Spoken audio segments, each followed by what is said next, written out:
తన కొడుకు బైక్ యాక్సిడెంట్లో సాక్షులను తారుమారు చేశారనే ఆరోపణల మీద మాజీ మంత్రి సీదిరి అప్పలరాజును అరెస్టు చేసి రిమాండ్ ఖైదీగా విధించారు. అంపోలు జైల్లో రిమాండ్ ఖైదీగా ఉన్నటువంటి మాజీ మంత్రి సీదిరి అప్పలరాజును ములాఖాత్ అయ్యేందుకు మాజీ ముఖ్యమంత్రి జగన్మోహన్ రెడ్డి మరికొద్ది సేపట్లో అంపోలు జైలుకు చేరుకున్నారు. కాకపోతే విశాఖపట్నం నుండి శ్రీకాకుళం వరకు NH5 ఓపెన్ రోడ్లో రావాల్సిన ఆయన కేవలం 2 కిలోమీటర్ల ముందే సర్వీస్లోకి ఎంటర్ అవుతారు. కానీ అక్కడి నుండి ఇక్కడి వరకు పోలీసులు అడుగడుగున ఆంక్షలు విధించినప్పుడు కూడా లక్షలాది మంది వైఎస్ఆర్ కాంగ్రెస్ పార్టీ నేతలు అభిమానులు కూడా ఈరోజు చేరుకున్నారు. ఈ నేపథ్యంలో ఆ ములాఖాత్కు వెళ్ళేందుకు వచ్చినట్టు ఎమ్మెల్సీ వరద కళ్యాణ్ మనతో ఉన్నారు.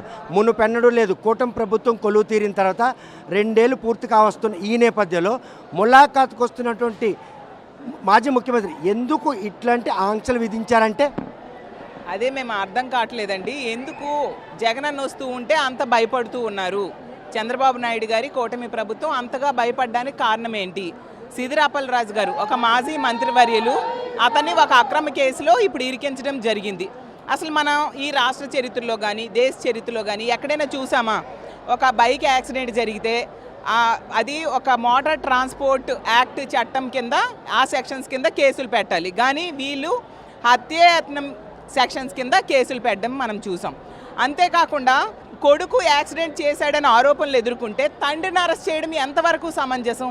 అది ఈ కూటమి ప్రభుత్వంలో మనం చూస్తూ ఉన్నాం. అంత ఘోరంగా కక్ష సాధింపు చర్యలు కూటమి పాలనలో చంద్రబాబు నాయుడు గారి నాయకత్వంలో ఈరోజు జరుగుతూ ఉండే పరిస్థితి మనం చూస్తూ ఉన్నాము.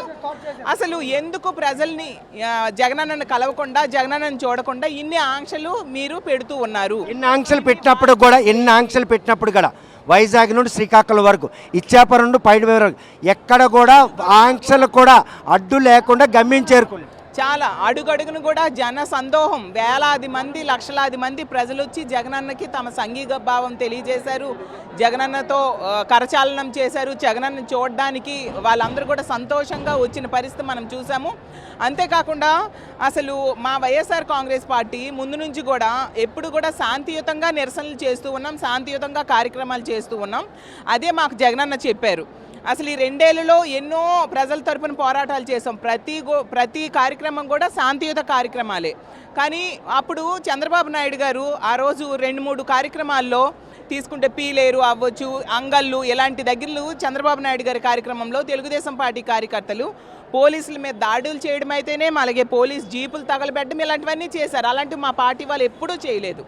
అంతేకాకుండా సీదిరి అప్పలరాజు గారి విషయంలో ముందు నుంచి కూడా అతన్ని అక్రమ కేసులు ఇరికించడానికే ప్రభుత్వం ప్రయత్నిస్తూ ఉంది. కారణం ఏంటంటే ఒక బీసీ మత్స్యకార సామాజిక వర్గానికి చెందిన నేత, బీసీల మీద ఎప్పుడు ఈ ప్రభుత్వానికి విపరీతమైన కక్ష. అందులో భాగంగా ఈరోజు ఇంత దారుణంగా అతన్ని అక్రమంగా అరెస్ట్ చేసి రిమాండ్ ఖైదీగా ఉంచడం మనం చూస్తూ ఉన్నాం. జగనన్న కనుక వస్తే ఈ అక్రమ అరెస్ట్ తాలూకా వెనకున్న నిజాలన్నీ జగనన్న బయట పెడతారు. గత కొద్ది రోజులుగా తీసుకుంటే ఎల్లో మీడియా అవ్వచ్చు, ఫేక్ న్యూస్ ఫ్యాక్టరీలు అవ్వచ్చు, అడుగడుగునా కూడా ఈ కేసు విషయంలో తప్పుడు ప్రచారాన్ని ప్రజల ముందు పెడుతూ ఉండే పరిస్థితి. ఆ తప్పుడు ప్రచారంలో ఎంత తప్పు ఉంది, అసలు నిజాలేంటి జగనన్న బయట పెట్టేస్తారనే భయంతో ఈరోజు వీళ్ళు ఇలా చేస్తూ ఉన్నారు. అసలు మన ప్రజాస్వామ్య దేశంలో ఉన్నాం. మనకు రాజ్యాంగం కొన్ని హక్కులు ఇచ్చింది. ఒక రాజకీయ పార్టీ నాయకుడికి ప్రజలను కలుసుకునే స్వేచ్ఛ అనేది ఒక ప్రాథమిక హక్కు.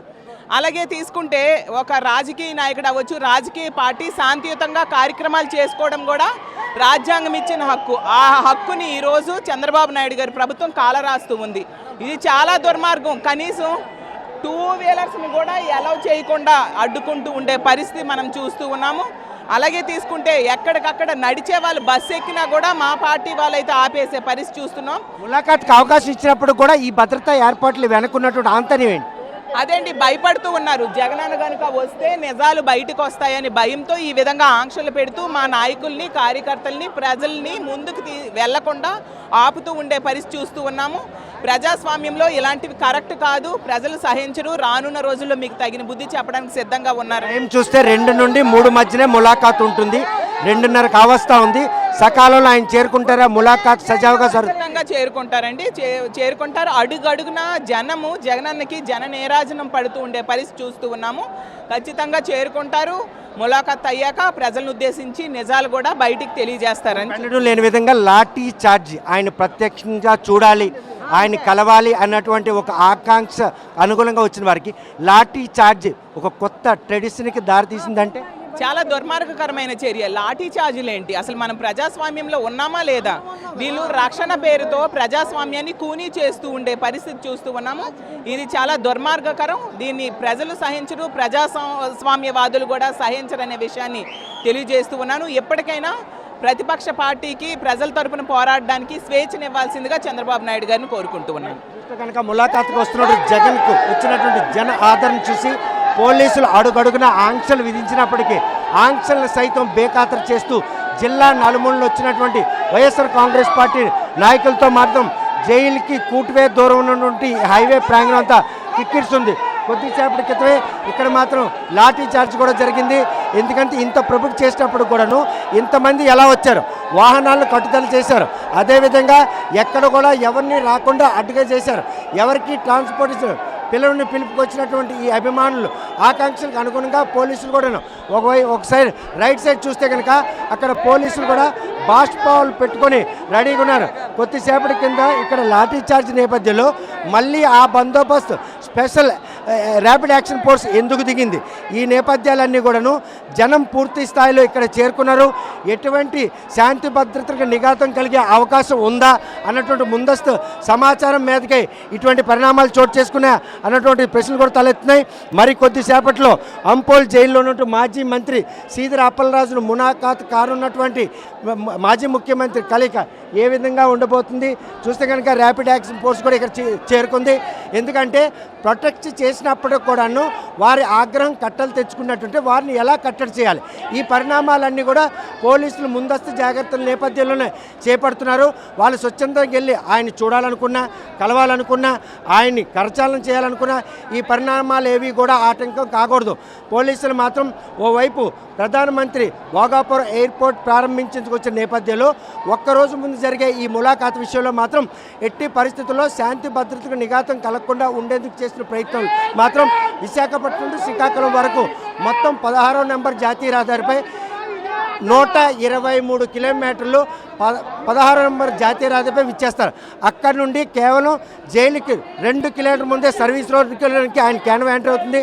అక్కడి నుండి జైలుకి చేరిన ఆయనకి మాత్రం ఎక్కడ కూడా ఆటంకం కలగకూడదు. ఆ కలగకుండా ఉండే నేపథ్యంలో అవాంఛనీయ సంఘటన కూడా చోటు చేసుకోకూడదు. 2 నుండి 3 గంటల పాటు మాత్రమే ఈ మధ్యనే ములాఖాత్ కార్యక్రమం ఇవ్వాలి. 2:30 కావస్తా ఉంది, ఇంకా ఆయన గమ్యం చేరుకోలేదు. 3 గంటల లోపు ఆయన ములాఖాత్ అవుతారా? అయితే కనుక వాస్తవాలు చెప్పేందుకు ఆయన వచ్చినటువంటి ఈ పరిస్థితుల్లో మాజీ మంత్రి సీదిర అప్పలరాజు అరెస్ట్ వెనక జరిగినట్టు కుట్రని బాహ్య ప్రపంచానికి ఎక్కడ చెప్తారన్న భయం కూటమి నేతలు వెన్నులో వణుకు పుట్టించే పరిణామం ఉంది. ఈ ములాఖాత్ మాత్రం ఇప్పటికే ఒక ఉత్కృష్టమైన పరిణామాల్లో నడుస్తుంది. జిల్లా వ్యాప్తంగా పూర్తి స్థాయిలో అందరూ అభిమానులు, కార్యకర్తలు ఇక్కడ చేరుకున్నారు. కానీ వీరిని చెదరగొట్టిన పోలీసులు చేస్తున్న ఈ చర్యలు మాత్రం ప్రతి ఒక్కరిని ఆవేశాలకు గురి చేసినటువంటి పరిణామాలు చోటు చేసుకున్నాం. మరి కొద్దిసేపట్లో అంపోల్ జైల్లో ఉన్నటువంటి మాజీ మంత్రి సీదిర అప్పలరాజును కలిసేందుకు వచ్చినటువంటి మాజీ ముఖ్యమంత్రి జగన్మోహన్ రెడ్డి ములాఖాత్ సజావుగా సాగుతుందా లేదనే విషయం వేచి చూడాల్సిందే. వీడియో జర్నలిస్ట్ రామకృష్ణతో సత్యం, RTV శ్రీకాకుళం.